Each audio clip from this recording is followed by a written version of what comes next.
నమస్తే ఫ్రెండ్స్. ఈ సృష్టిలో కష్టానికి ఉన్నటువంటి ఇంపార్టెన్స్ తెలుసుకుందాం ఫ్రెండ్స్. ఈ సృష్టిలో గ్రీష్మ ఋతువు, వర్ష ఋతువు ఎలాగైతే ఒకదాని తర్వాత మరొకటి మారుతూ ఉంటాయో అలాగే జీవితంలోనూ కష్టాల వెంబడి సుఖాలు వస్తూ ఉంటాయి. కానీ కష్టాలు ఆవహించినప్పుడు మాత్రం కొందరు బెదిరిపోతారు.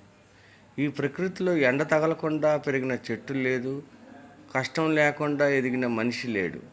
నిజానికి కష్టాలు ఎలా బతకాలో మనిషికి నేర్పిస్తాయి, ఎన్నో గుణపాఠాలు అందిస్తాయి. ఎవరిని నమ్మాలో ఎవరిని నమ్మకూడదో అర్థం అయ్యేలా చేస్తాయి. అందుకే కష్టాలు వచ్చినప్పుడు వాటి నుంచి బయటపడే మార్గాలు అన్వేషించాలి, వాటి నుంచి పారిపోవడానికి ప్రయత్నించకూడదు. ఈ జీవన ప్రయాణంలో ఎగుడు దిగుళ్ళు ఉంటాయి, గెలుపోవటములు తప్పవు. ఓడినా గెలిచినా కష్టపడటం మాత్రం ఆపకూడదు.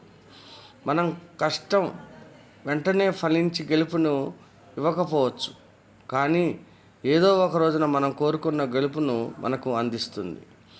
నిజానికి ఏ రంగంలోనైనా ఎవరికైనా కష్టాలు ఉండి తీరతాయి. రైతుకు ఎలాంటి ఈది బాధలు లేకుండా పంట చేతికి రాదు. వ్యాపారులకు ఎల్లప్పుడూ లాభాలే ఉండవు.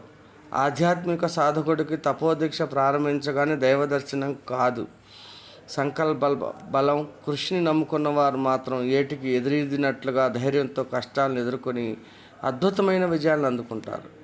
ప్రకృతి అంటే అందమైన పర్వతాలు, శిఖరాలు మాత్రమే కాదు, లోయలు కూడా.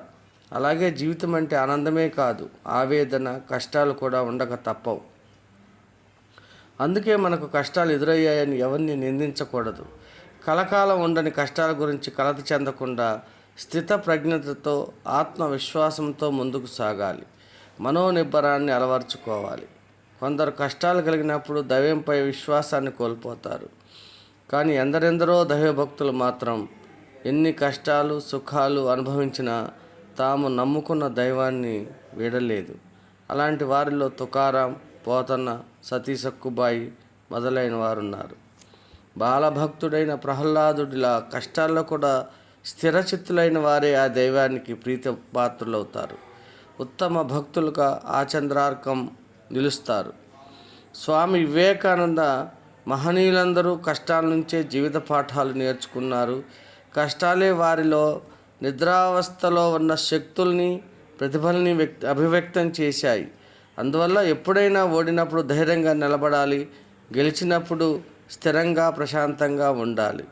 మానసిక బలానికి ఇదే నిదర్శనమని తెలుసుకోవాలి అని హితవు పలికారు.